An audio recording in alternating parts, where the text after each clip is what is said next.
Aujourd'hui, dans Parlons-en, on prend le temps de parler d'un pays largement passé sous les radars médiatiques, l'Afghanistan. L'Afghanistan où depuis quelques jours, les femmes n'ont même plus le droit de faire entendre leur voix en public. 3 ans après leur retour au pouvoir, les talibans continuent peu à peu d'effacer, au nom de leur islam, la moitié de la population devant le silence de l'autre. Jusqu'où iront-ils? À quoi ressemble la vie aujourd'hui à Kaboul et ailleurs en Afghanistan? Y a-t-il une porte de sortie à cette prison? On en parle jusqu'à 10h45 avec mes invités aujourd'hui, Chekeba Hachemi et Éric Chesson. Bonjour à tous les deux et merci d'être là. On a beaucoup de choses à se dire, c'est Parlons-en et c'est parti.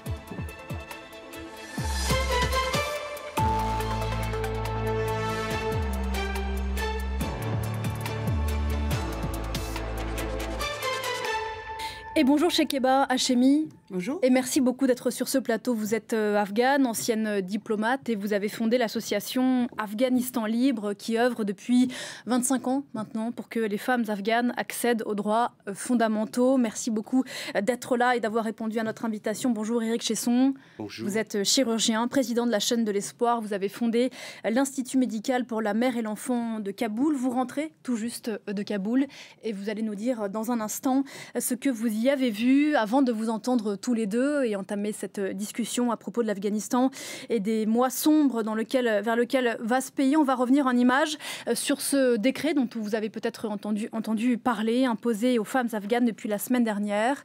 Une liste d'une trentaine d'articles censés promouvoir la vertu et prévenir le vice, qui vise en réalité à effacer encore un peu plus les femmes de l'espace public afghan. Ce sont des images commentées par nos confrères de France 2.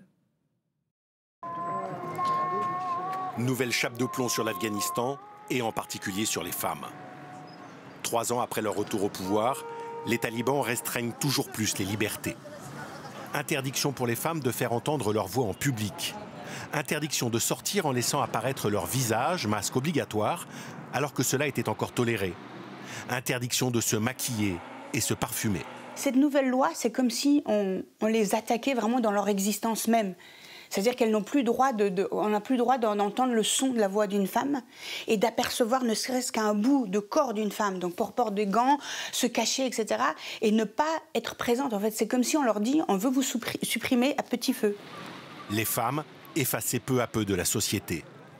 En 3 ans, les talibans les ont déjà interdites d'école après l'âge de 12 ans, bannis de nombreux emplois, fermé les salons de beauté. Avant même la nouvelle loi, l'ONU alertait sur les ravages de cette application ultra rigoriste de la charia. 68% des femmes interrogées ont déclaré avoir une santé mentale mauvaise ou très mauvaise. Et 8% des femmes ont déclaré qu'elles connaissaient au moins une autre femme ou fille qui avait tenté de se suicider. Aujourd'hui, l'ONU se dit préoccupée par la nouvelle loi. Mais les ONG dénoncent le peu de réaction de la communauté internationale. Durant 3 ans, on a vu vraiment le statut des femmes aller de pire en mal. Et là, on est arrivé à un stade où c'est inadmissible que le monde ne réagisse pas. Comme pour souffler le chaud et le froid, les talibans ont annoncé aujourd'hui que la nouvelle loi serait appliquée, je cite, avec ménagement. Promesse dérisoire pour les 28 millions de femmes afghanes. Promesse dérisoire, on vous a entendu à l'instant dans ce reportage chez Chekeba Hachemi. Quelle liberté reste-t-il aujourd'hui aux femmes afghanes, et dans l'espace public et dans l'espace privé? En fait, plus rien, on se disait tout à l'heure ensemble, c'est qu'on n'est même plus à faire le bilan de ce qui leur reste, parce qu'il ne reste plus rien, c'est-à-dire que plus le droit à respirer. Et je ne sais pas si vous vous rendez compte, mais les téléspectateurs devraient se rendre compte, Kaboul, Herat, les villes d'Afghanistan, on n'est pas à Paris, en France. Les maisons ne sont pas fermées, les maisons sont ouvertes. Il y a souvent juste un rideau pour séparer une maison à l'autre. Donc ça veut dire que si on ne veut pas entendre le son de votre voix, ça veut dire que dans l'intérieur de chez vous-même, vous n'avez pas le droit de prendre la parole. C'est-à-dire qu'on vous tue en mettant des briques supplémentaires sur ce ciel ouvert, cette prison à ciel ouvert qui est la ville où vous vivez. Et il n'y a pas d'intimité. On ne peut pas dire on est chez soi, on ferme les portes et on peut hurler de rage. Parce que le décret précise que la voix des femmes ne doit pas dépasser les murs de leur propre maison. Exactement. Et souvent, il n'y a pas de mur. Dans ce degré de précision. C'est ça. C'est-à-dire que souvent, il n'y a pas de mur. Les maisons sont les maisons en torchis, les unes à côté des autres, avec un rideau qui sépare les maisons. Donc, elles n'ont plus le droit de rien. Et je pense qu'on n'en est même pas à faire la liste des interdits qui sont les plus aberrants. C'est juste pour moi, aujourd'hui, c'est juste un coup de pied au nez de nos démocraties occidentales pour dire on fait ce qu'on veut et on interdit des choses qui sont juste pas possibles. Après, on en reparlera au quotidien comment ça se passe. C'est-à-dire que si vous appliquez les lois, les 35 lois qu'ils ont annoncées il y a quelques semaines dans le journal officiel afghan, c'est-à-dire que ce n'est pas possible. En fait, elles ne vivent pas. On les tue à petit feu, les femmes. Éric Chesson, vous rentrez tout juste de Kaboul. On va y revenir, où vous avez monté cet hôpital qui est l'un des derniers d'Afghanistan, et notamment d'un point de vue pédiatrique. Vous nous raconterez dans un instant comment ça se passe dans cet hôpital. Comment est-ce que vous avez retrouvé Kaboul, que vous connaissez depuis plus de 40 ans ? Je l'ai retrouvé tel que je l'avais quitté, si ce n'est que c'est pire. Et je tiens à dire que depuis le 15 août 2021, c'est de pire en pire.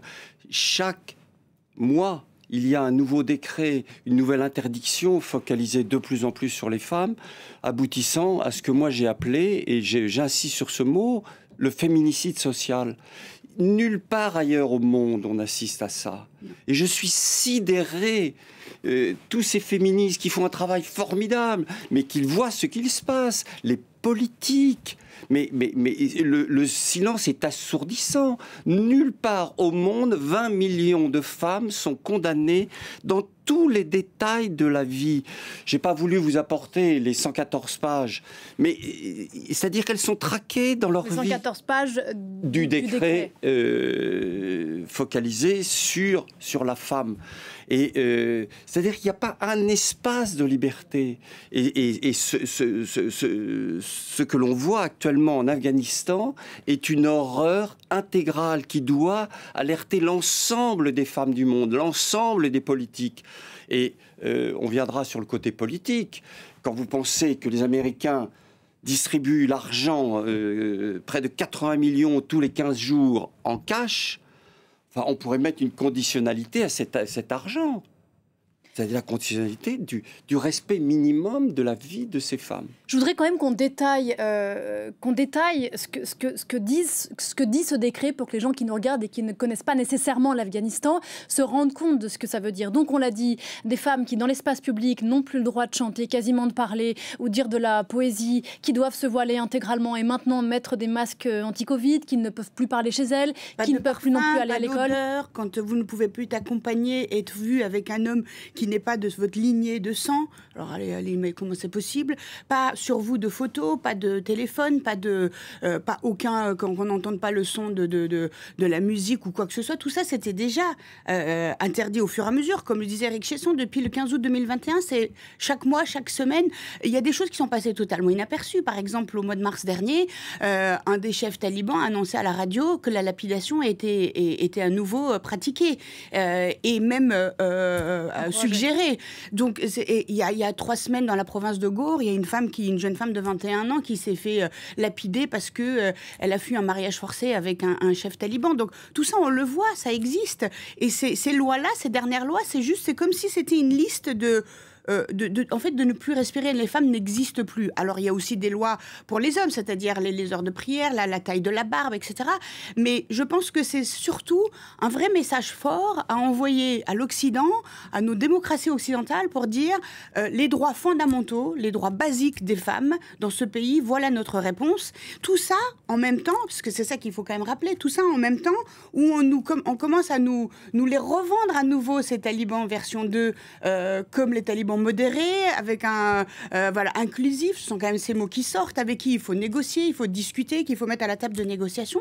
Puis je vous rappelle quand même un message très fort. Il y a quelques mois, ils ont été à la table de négociation à Doha avec l'ONU, avec les Américains, etc. Ils ont exigé qu'il n'y ait aucune femme. Et on a accepté.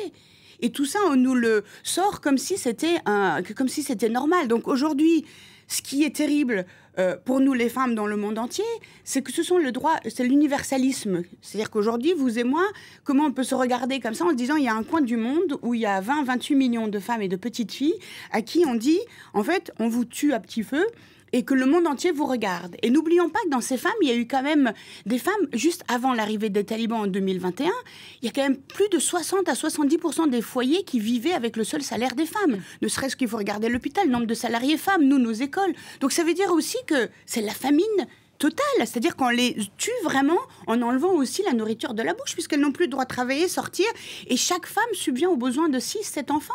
Je ne sais pas si la question de la cohérence se pose du point de vue des talibans, Éric Chesson, mais si on prend la question de la médecine, les femmes n'ont plus le droit de faire d'études en Afghanistan. Or, il y a des lois de non-mixité très strictes. Si demain, il n'y a pas de femmes qui pratiquent la médecine, qui soignera les femmes en Afghanistan? Justement, c'est un problème absolument massif, dramatique. Mais vous savez, un hôpital, c'est un très bon observatoire de la vie d'un pays. Et nous avons 960 salariés, 280 femmes. Afghanes. Mais déjà, venir à l'hôpital est un énorme problème. Vous avez tous les checkpoints avec tout ce que vous pouvez imaginer. Donc déjà, il faut organiser leur venue par des bus. Deuxième chose, comment voulez-vous qu'une femme, une infirmière de bloc, une infirmière de réa, une infirmière de consultation, ne regarde pas un homme qui n'est pas de la lignée de son sang ou n'est pas lié par le mariage? Vous êtes obligé de regarder. Et pouvez-vous imaginer un hôpital sans femme? La femme, c'est l'humanité. C'est le toucher, c'est l'atmosphère, c'est la compliance. Et ces femmes sont indispensables à la vie quotidienne. Et donc, si vous voulez, c'est inimaginable dans le quotidien. Et donc, nous sommes sur une ligne de crête où, en permanence, les gens du vice et de la vertu qui viennent dans l'hôpital observent si la séparation des hommes et des femmes. Séparation des hommes et des femmes, c'est impossible. Nous avons à peu près 1200 personnes qui viennent en consultation. Est-ce que vous imaginez le par jour? Oui, mais on est envahi de patients. L'hôpital français, l'hôpital de la Chaîne est envahi. Nous ne savons pas comment faire.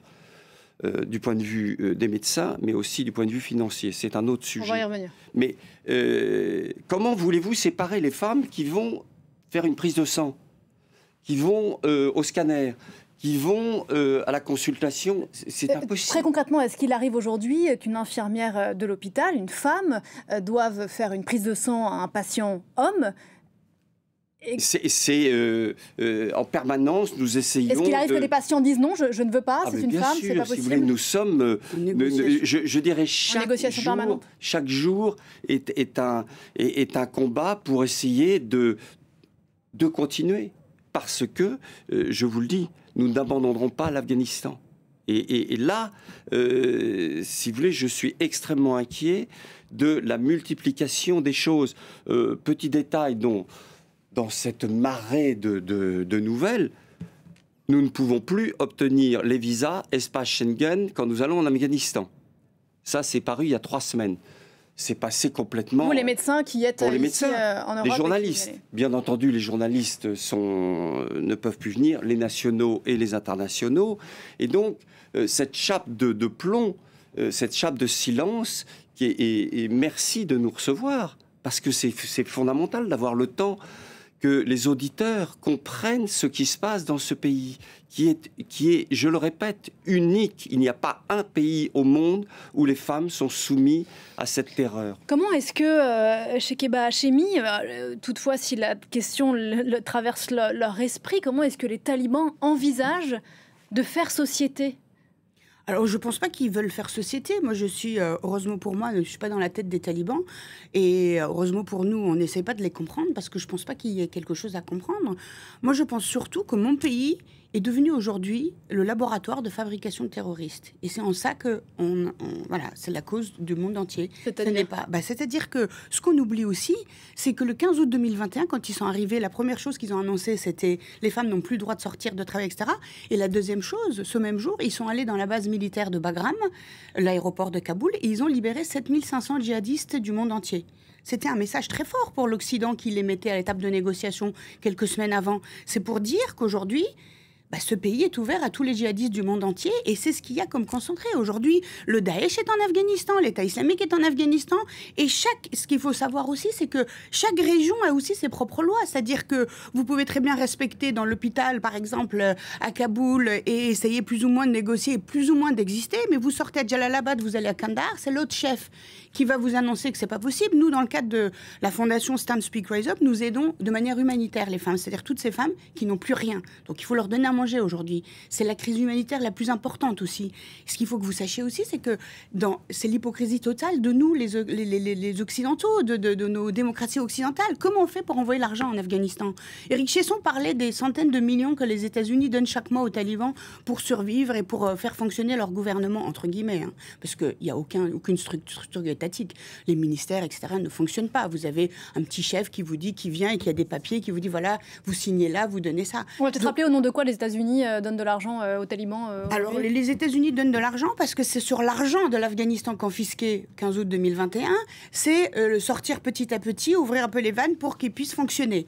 Donc, ils justifient ça comme ils veulent. De toute façon, aujourd'hui, on est tellement tous les gouvernements mollement justifient tellement toutes ces résolutions, ces déclarations. On est là en train de se cacher derrière les textes. Mais concrètement, l'hypocrisie totale, ça consiste à ça aussi. C'est-à-dire que c'est le seul pays au monde où vous avez des lois qui interdisent les femmes d'aller à l'école, seul pays au monde, hein, où il y a des vraies lois qui interdisent l'éducation et le travail, etc. Et en même temps, on est obligé de transférer de l'argent et aider, parce que c'est aussi les crises humanitaires. Comment on fait pour envoyer de l'argent, puisque tout le monde veut se cacher les yeux pour dire, en fait, il n'y a pas de structure. Les seuls qui envoient de l'argent, c'est les Américains directement au gouvernement, mais nous, les ONG... nous essayons de trouver des solutions. Et en plus, il faut avoir effectivement les banques qui ne nous suivent pas, etc. Parce que l'Afghanistan, ça fait peur à tout le monde.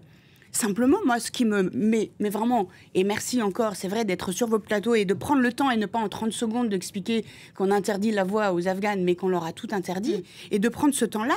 Ce qui est terrible pour moi, aujourd'hui, c'est même pas, en fait, vous savez, on pleure même pas avec les Afghanes, même de Kaboul, avec qui on est en contact par dizaines. Il suffit que je vous allume mon téléphone et vous voyez par Messenger le nombre de femmes qui disent pourquoi ce silence des gouvernements, pourquoi le silence des démocraties occidentales?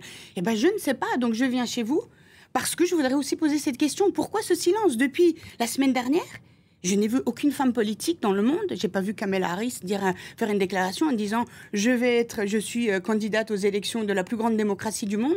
Mais il y a un pays au monde à qui on a donné la clé à ces terroristes et qu'aujourd'hui, on est en train de tuer 28 millions de femmes. Donc ça, je ne vois pas. Moi, ce qui m'inquiète, et je suis là, c'est pas tant pour vous dire les 35 lois supplémentaires, parce que c'est tellement absurde. C'est-à-dire qu'en fait, on les tue. Mais se dire... Vous posez la question, ce silence, quelle politique est venue sur vos plateaux pour faire une déclaration homme ou femme? Parce que on parle de l'universalisme des droits fondamentaux des femmes. Quand je pense que en 1970, dans ce pays, dans mon deuxième pays qui est la France, une femme qui a créé, cofondatrice de MLF, Antoinette Fouque, qui disait tant que les Afghanes, les Iraniennes ont des chaînes aux pieds, je ne pense pas que nous, les Françaises, on ait quelque chose à gagner. Nous sommes en 2024 et il y a un pays où il y a 28 millions de femmes qui sont en train de mourir. Pour comprendre comment on en est arrivé là, il faut faire un petit retour en arrière. Vous évoquiez cette date très importante, 15 août 2021, devant les caméras du monde entier, des images absolument sidérantes. Ce qui est arrivé, effectivement, ce à quoi on aurait pu s'attendre plusieurs mois auparavant, mais qu'on a visiblement laissé faire, le retour des talibans au pouvoir. C'est ce que nous raconte, et ce sont les faits sur lesquels revient en images Pierre Ledufre. On se retrouve juste après. Des équipements militaires dernier cri dans l'un des pays les plus pauvres du monde. C'est dans la base militaire de Bagram, abandonnée à la hâte par les Américains, que les talibans ont voulu organiser la parade militaire, célébrant les 3 ans de leur règne. Le matériel récupéré aux Américains leur sert à démontrer leur puissance. Dans son discours, le Premier ministre a déclaré que l'Afghanistan devait garder le cap de la loi islamique. Il y a 3 ans, l'entrée des talibans dans Kaboul entraînait la fuite du gouvernement et la débâcle de la coalition internationale emmenée par les Américains. Ces images d'Afghans s'accrochant à la carlingue d'un avion dans l'espoir de fuir le pays en dit long sur le désespoir de la population. Le gouvernement taliban n'étant reconnu par aucun pays, l'aide humanitaire internationale arrive au compte-gouttes en Afghanistan, plongeant 85% de la population dans la pauvreté. Sa croissance économique est nulle et le chômage y est massif. Les talibans ont multiplié ces 3 dernières années les lois liberticides contre les femmes, privées d'éducation et exclues de l'espace public. Dernier refuge pour elles, les salons de beauté ont été interdits l'été dernier. Lorsque quelqu'un frappe à la porte, les clientes se figent et demandent « Que devons-nous faire ?» Je leur dis simplement de se calmer et de se détendre. Il n'y a personne. Ou bien ce sont les voisins ou de jeunes enfants. Il y a 3 ans, une femme en Afghanistan pouvait techniquement décider de se présenter aux élections présidentielles. Aujourd'hui, elle n'est peut-être même pas en mesure de décider quand aller faire ses courses. Si la situation sécuritaire s'est globalement améliorée depuis 3 ans, les talibans doivent aussi faire face à des insurrections, comme celle de l'État islamique au Khorasan, qui a revendiqué des dizaines d'attentats ces dernières années. Éric Chesson, Chekeba Hachemi le rappelait à l'instant, au moment de leur retour, les talibans se sont présentés comme une nouvelle version d'eux-mêmes, ont promis de respecter les droits des uns et des unes, surtout dans leur pays. Est-ce que l'Occident a péché à ce moment-là par naïveté ? Par naïveté totale, par aveuglement. Vous n'y avez jamais cru ? Mais on n'y a jamais cru. On a inventé le mot inclusif. Les talibans seraient inclusifs. Enfin, on a inventé les talibans modérés aussi. Le taliban modéré, le taliban et le taliban, la charia, rien que la charia. Et si vous voulez, il n'y a pas eu l'ombre d'une promesse de cette époque qui a été tenue. Ils ont un calendrier, et ce calendrier, on se retrouve exactement dans ce que j'appelle les talibans phase 1, c'est-à-dire 96-2001. Et il n'y a pas, mais pas une virgule qui est changée. Et on sait très bien où on va. Et il faut mettre une limite à tout ça. Si nous ne mettons pas de limite, si vous voulez, il y a une chose qu'on a évoquée, mais qui est un drame, qui est un cancer qui ronge l'Afghanistan, dont les conséquences vont être dramatiques, c'est la fuite des cerveaux. Et moi, si vous voulez, je dis exactement comme chez Keba, au niveau de l'hôpital géré par la chaîne, au niveau de mon portable, tous les jours, j'ai des messages d'un médecin, d'une infirmière et autres. Ils veulent partir, c'est l'os. Pourquoi ? Parce qu'ils ont une petite fille de 4 ans, une jeune fille de 12 ans, et il n'y a aucun espoir. Mais est-ce qu'on peut partir ? Est-ce qu'on peut au moins partir ? Est-ce que la fuite est possible ? Ils partent. D'abord, les conditions matérielles, logistiques, financières sont une horreur. Et c'est un périple extrêmement difficile, extrêmement dangereux. Donc les femmes qui veulent fuir, les femmes, partir pour aller où ? Parce que les points de chute, c'est quoi ? C'est le Pakistan ? Non, les femmes ne peuvent pas déjà se déplacer seules. Elles ne pourront même pas aller à l'aéroport. Je voudrais qu'on jette un coup d'œil à cette tribune qui reprend ce que vous disiez à l'instant, l'écrivain franco-afghan Atiq Rahimi, prix Goncourt 2008 ici en France, qui écrit dans Libération, il ne mâche pas ses mots. J'en ai assez de cette mascarade, de ce cirque diplomatique où les Nations Unies jouent au con, je le cite, avec les talibans. Quel est leur ignoble plan ? Discuter de la couleur des tchadors pendant que les femmes, nos mères, nos sœurs, nos filles se font enterrer vivantes sur leurs lois de merde. Quel spectacle pitoyable. On en est là à regarder des tyrans dicter leurs lois pendant que le monde détourne les yeux. Pourquoi, Chekeba Hachemi, mais je ne crois pas que vous ayez la réponse à cette question. Pourquoi est-ce que le monde détourne les yeux ? C'est moi, je viens sur vos plateaux pour poser la même question. Donc, moi, ça fait malheureusement des années que je dis la même chose. D'ailleurs, j'en ai marre de m'entendre dire exactement les mêmes phrases. Et j'aurais bien voulu qu'il y ait l'ancien ministre des Affaires étrangères, M. Le Drian, qui nous parlait de talibans inclusifs pendant qu'il négociait à Doha, d'autres qui soient sur le plateau. J'aurais bien voulu qu'on interpelle M. Guterres de l'ONU pour dire pourquoi il n'y a pas eu même pas l'ombre d'une résolution, même si c'est une résolution de merde, pardon, comme dit Atiq Rahimi, mais au moins une déclaration. Comment ça se fait que l'ONU Femmes n'est pas aujourd'hui à Kaboul en train de demander des comptes aux talibans de manière tout à fait en paix, sans faire la guerre ? Mais moi, c'est la question que je me pose. Et je me demande même, et on se rejoint tous les deux, donc on peut même pas faire de débat pour dire qu'on n'est pas d'accord. On se rejoint, ça fait 25 années de combat commun. C'est que...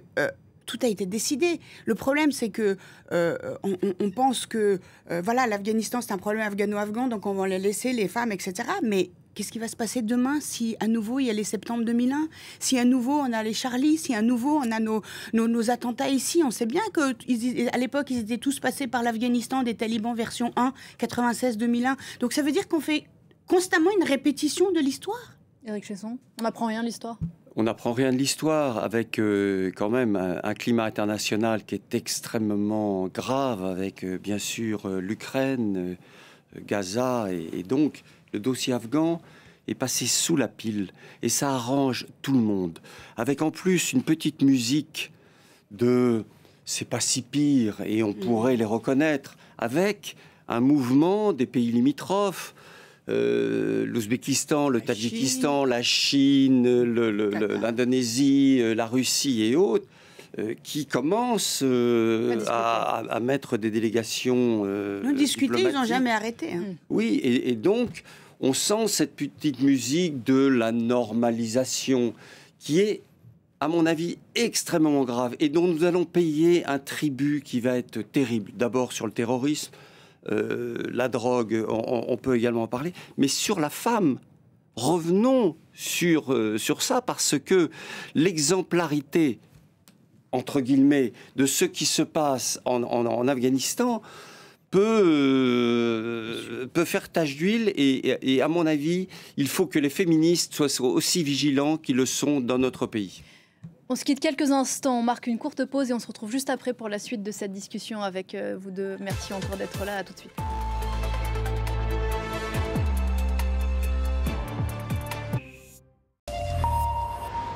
10h30 ici sur France 24, vous êtes toujours dans Parlons-en, votre émission qui prend son temps. Aujourd'hui, on parle d'Afghanistan avec vous, Chekeba Hachemi. Rebonjour et merci encore d'être là. Vous avez fondé notamment l'association Afghanistan Libre et avec vous, Éric Chesson, vous êtes chirurgien, président de la chaîne de l'Espoir. Vous avez fondé l'Institut médical pour la mère et l'enfant de Kaboul et vous rentrez tout juste de Kaboul. Justement, on évoquait au début de l'émission et c'est la raison pour laquelle on parle de l'Afghanistan aujourd'hui, même si on aurait pu en parler à de nombreuses reprises ces derniers mois, ce nouveau décret qui est venu interdire, pris par les talibans, qui est venu interdire aux femmes jusqu'à s'exprimer dans la rue. On a vu, depuis que ce décret a été imposé aux femmes afghanes, ces vidéos qui ont circulé ces derniers jours et c'est bouleversant de femmes afghanes qui se rebellent à leur façon contre ce décret et qui chantent. Malgré tout, on va en voir quelques images. گویم سخن از شهر که زهر است به کامم وای از آن مشت ستمگر که بکوبیده دهانم یاد آن روز گرامی که قفس را بشکافم سر به رو نارم از این عزلتا مستانه بخوانم زدی تا امر ثانی مهر خاموشی دهانم را مهیا میکنی تا امر ثانی آب و نانم را مرا با جرم زن بودن اسیر خانه‌ام کردی. Difficile, Chekeba Hachemi, de ne pas être bouleversé par ces images et ces voix qu'on entend. Oui, surtout ces paroles, parce qu'elles disent... Qu'est-ce qu'elles disent ?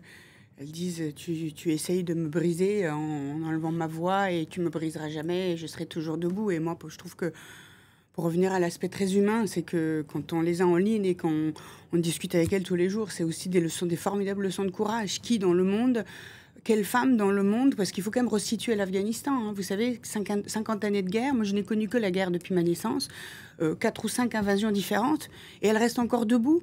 Il y a 3 semaines, il y en avait encore 4 de nos amis qui étaient debout devant le ministère de la Justice. Il y en a une qui n'est jamais rentrée, donc on n'a pas de nouvelles.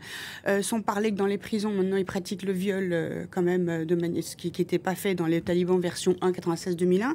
Donc c'est aussi terrible de les entendre parce que c'est toute la souffrance qui sort dans la voix de dire ce silence et ce silence assourdissant de l'extérieur.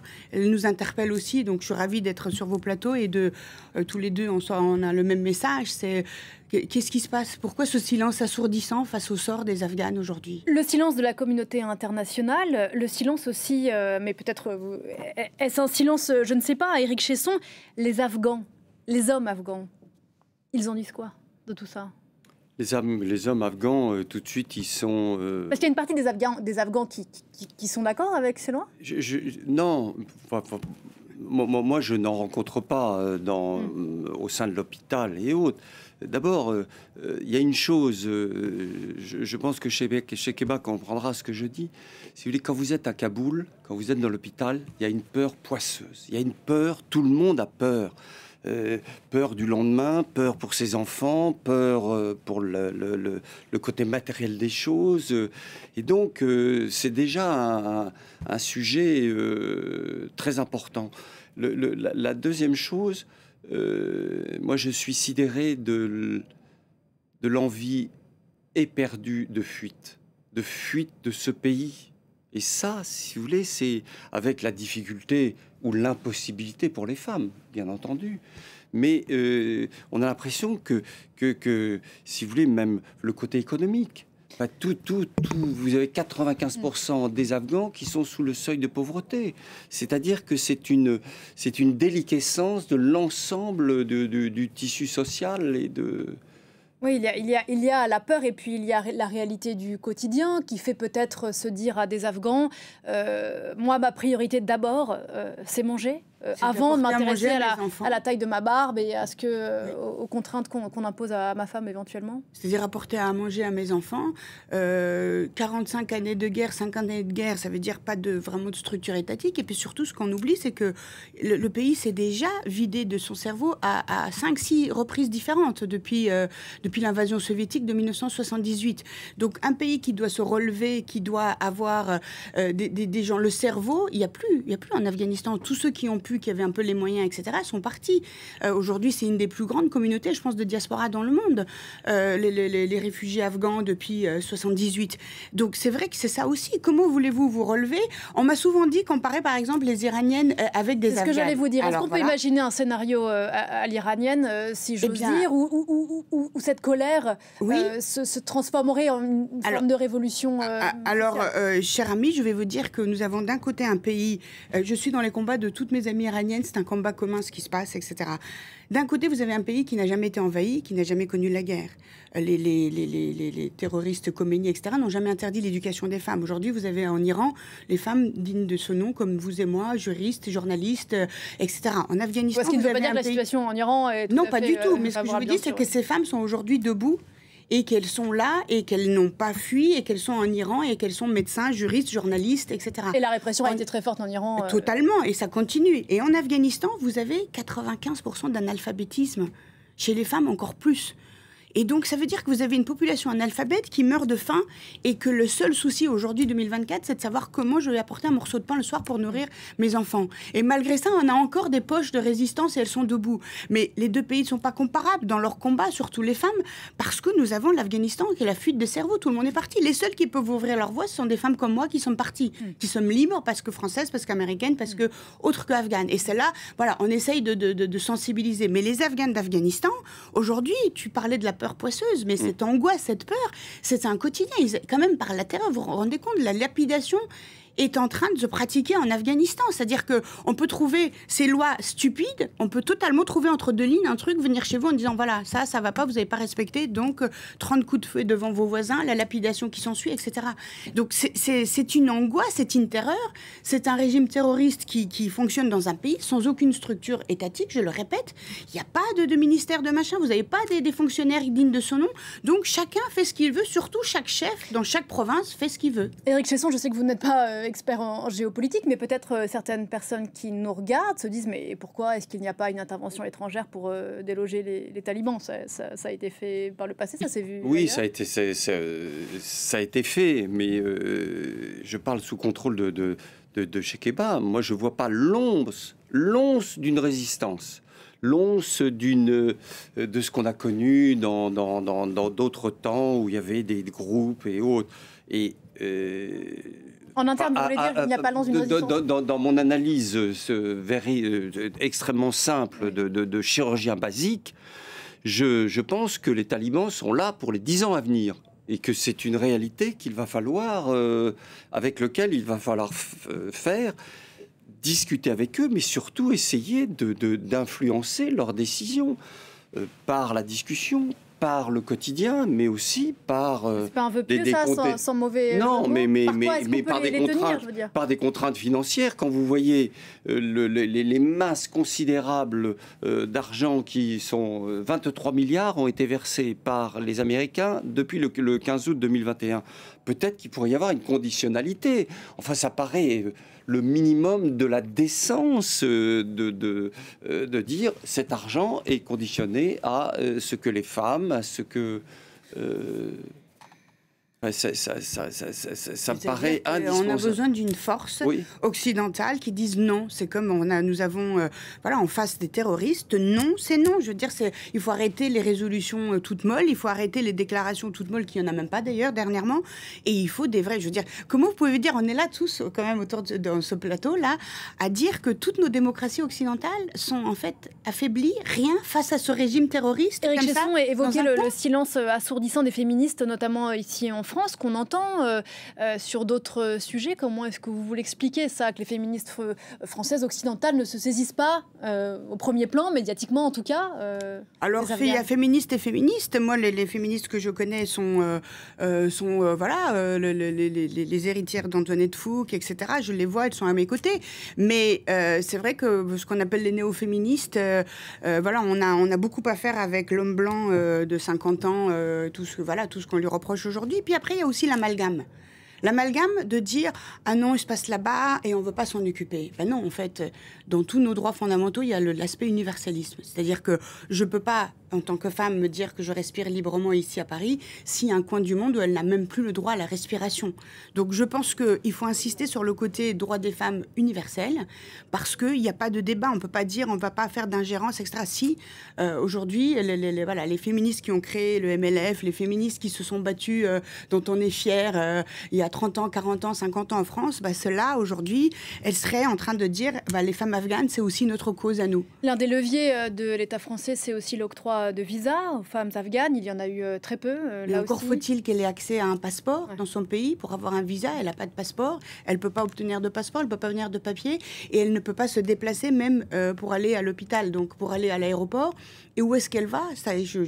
Tout ça aussi, c'est une hypocrisie. C'est triste à dire, mais elles me disent au téléphone, mais il paraît que la France, le Danemark, etc., nous acceptent, mais on n'a pas de passeport, on n'a pas de papier. Et quand celles qui ont la chance un peu d'accéder jusqu'aux pays voisins, le Pakistan ou l'Iran, il faut savoir que le gouvernement iranien est terrible avec les réfugiés afghans, mais terrible, c'est-à-dire qu'ils sont massacrés, tués, etc. Et le Pakistan, c'est le pays ami des talibans. Donc le consulat de France n'ouvre même pas ses portes aux femmes ou aux hommes qui sont là-bas. La plupart se terminent par la prostitution. Il y a beaucoup de témoignages de femmes qui ont Exactement. Donc si vous voulez, tout ça, c'est aussi une hypocrisie de dire on accepte les femmes afghanes ou à ce moment-là, on fait quoi, un charter avec 20 millions de femmes qu'on fait venir. Mais ça aussi, c'est pas la solution. Parce que ça veut dire qu'à ce moment-là, on laisse ce pays totalement entre les mains de ces barbares. Et Éric Chesson, vous étiez venu il y a quelques mois, l'année dernière, vous rentiez aussi à ce moment-là de Kaboul. Vous étiez très pessimiste, bien sûr, sur l'avenir de l'Afghanistan, mais plus précisément sur celui de l'hôpital que vous avez monté à Kaboul. On rappelle que c'est l'un des seuls hôpitaux, je crois, qui a un service pédiatrique dans tout l'Afghanistan. Est-ce que vous dites que vous n'abandonnerez jamais ce pays? Encore faut-il pouvoir payer des médecins, payer des opérations, etc. Oui, je vous remercie de me poser cette question. Cet hôpital, c'est une merveille. C'est l'emblème de ce que peut faire des êtres humains lorsqu'ils se mettent ensemble. Comment est-ce qu'on peut réaliser un hôpital de ce niveau qui continue à fonctionner, qui a des consommables, où les salaires sont payés. Je vous rappelle qu'il y a 960 salariés, 280 femmes. C'est la seule réanimation néonatale d'Afghanistan. Il y a une maternité. Et moi, nous allons lancer un appel pour le soutien médical pour les femmes afghanes, pour qu'elles puissent accéder. Alors, je vous ai parlé tout à l'heure, et nous l'avons évoqué à plusieurs reprises, la fuite des cerveaux. La fuite des cerveaux est une catastrophe. En réanimation, nous avons formé 8 réanimateurs. 7 sont partis. Donc, nous envoyons des missions. Donc, je fais un appel.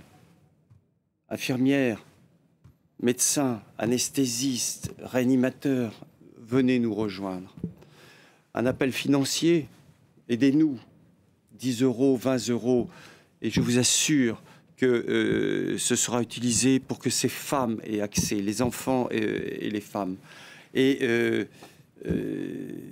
moi, je crois que c'est particulièrement important de parler comme nous l'avons fait, que tout le monde soit conscient de ce qui se passe en Afghanistan. C'est loin, mais c'est très près de chez nous. L'ensemble des femmes doivent se mobiliser pour cette cause afghane, pour les causes des femmes afghanes, parce que vous savez, c'est terrible que ça soit toléré par la communauté internationale. 20 millions de femmes qui sont réduites au silence avec ce féminicide dont je vous ai parlé tout à l'heure. Donc nous continuons, nous voulons continuer. Je tiens à dire que nous sommes soutenus par le centre de crise du Quai d'Orsay, dans le cadre de l'action humanitaire de la France qui continue. Moi, je pense que les politiques ont un rôle très important à jouer actuellement. Shekiba Hachemi, encore quelques mots? Oui, écoutez, moi je pense que la crise humanitaire est terrible dans ce pays et c'est ça qu'il ne faut pas oublier, c'est que 90% des Afghans ne mangent pas à leur faim, ils sont en dessous de seuil de pauvreté. Nous, dans le cadre de Stand Speak Rise Up, nous essayons de leur apporter à manger à toutes ces femmes qui étaient il y a 3 ans des juristes, des journalistes et des profs, des directrices d'école qui aujourd'hui mendient pour pouvoir se nourrir et nourrir ces enfants. Et je pense que ça aussi qu'il faut considérer, c'est que nous avons aussi une crise humanitaire la plus terrible. Et le génocide qui se pratique en Afghanistan, je trouve que c'est une honte pour nous toutes, nous tous, toute la communauté internationale, parce qu'en 2024, nous ne devrions pas accepter, qui que nous soyons, femmes ou hommes, qu'il y a un génocide et que par votre genre, par votre sexe, vous êtes dans un pays et vous êtes anéantis juste parce que vous êtes une femme ou une petite fille. Ce sera le mot de la fin. Merci infiniment à tous les deux d'être venus sur ce plateau. J'espère qu'on a l'image. Je voudrais qu'on se quitte avec un sourire, celui de la para-taekwondiste afghane qui s'appelle Zaya Koudadadi et qu'on a suivi sur France 24 toute la semaine dernière. On me dit qu'on n'a pas l'image.